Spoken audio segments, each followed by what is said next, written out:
A real quick word on open source intelligence, which is essentially couch potatoes, sitting at home, looking at unverified pictures and like somebody reading tea leaves or throwing chicken bones on the ground and trying to discern what's going on that way. They are making these proclamations about Russia and its losses in Ukraine and how well Ukraine is doing on the battlefield, except it doesn't add up. And I want to show you one of these open source websites that I've seen the Western media cite over and over again. So it's this one, Oryx. I guess that's how you say it, Oryx, I don't know. And there's this one post, and this is the one I see people citing all the time. Attack on Europe, documenting equipment losses during the 2022 Russian invasion of Ukraine. And they break it down by vehicle types, and they're saying tanks, okay? Destroyed 220, damaged 6, abandoned 41, captured 182. And then for Ukraine, tanks right here, 38, only 38 Ukrainian tanks have been destroyed. That's what they're claiming. And this is why the Western media will repeatedly say, oh, Ukraine is definitely winning. Russia is in absolute disarray. They're going to lose. They're going to quit and surrender any day now. Only that it doesn't make sense. When you look at the battlefield, it doesn't make any sense. It doesn't make any sense when you read articles like this from Reuters. This isn't Russian media. Zelenskiy demands Western nations give arms to Ukraine, asks if they're afraid of Moscow. He's asking for 1% of NATO's aircraft and 1% of its tanks. And he said it would be impossible to stop Russian attacks on the besieged southern port of Mariupol without enough tanks, armored vehicles, and aircraft. And Ukraine started the war out with hundreds and hundreds of tanks. Hundreds and hundreds of tanks. They're asking 1% of NATO's tanks, which would be hundreds of tanks. They're asking for hundreds of tanks to be transferred over to Ukraine. How come?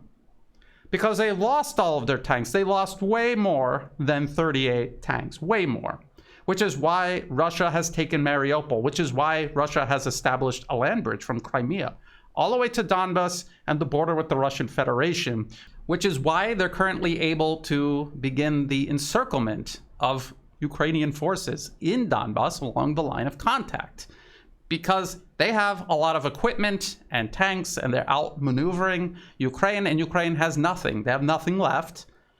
It's not to say that Russia isn't suffering losses. They are. I think probably not as few losses as Russia is claiming, but definitely not as many losses as this website is claiming. Obviously, Ukraine lost many, many more tanks than just 38. And a lot of the tanks they're claiming Russia lost are actually very most likely Ukrainian tanks.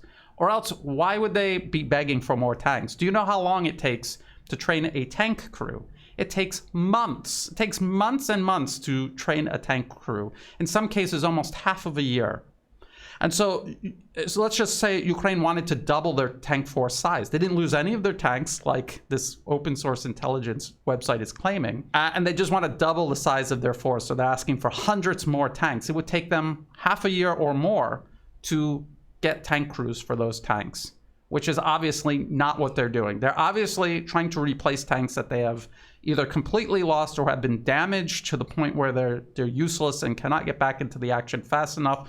They have surviving tank crews waiting for new vehicles to go back into action, and they don't have them. And so they're asking NATO for them, which goes back to these numbers that we see on these websites and websites like Bellingcat, for example. This is nonsense. There's no way that is true. There's no way that Ukraine only lost 38 tanks. There's no way. So be very careful about this open source intelligence. I would be very careful about believing statements coming out of Ukraine's Ministry of Defense, obviously, but also be very careful about comments coming out of Russia's Ministry of Defense. There's no way that a country can go into Ukraine, 38% larger than Iraq, twice the population of Iraq, and going up against a well-trained, very well-equipped army, and not suffer some losses. They're definitely suffering losses. The West claiming that Russia's forces are stalled and they're underperforming. I mean, compared to what? Mariupol, for example, it is more or less taken, and this was done within a month. The second battle of Fallujah in Iraq in 2004, that city is a third the size of Mariupol. It's not as built up as Mariupol, and it had half the population of Mariupol, and it took America a month and a half to take it. Russia took Mariupol in a month, with just some cleanup taking place right now in very small pockets of the city. So just some things to think about. What's actually going on the battlefield that even the Western media has to admit.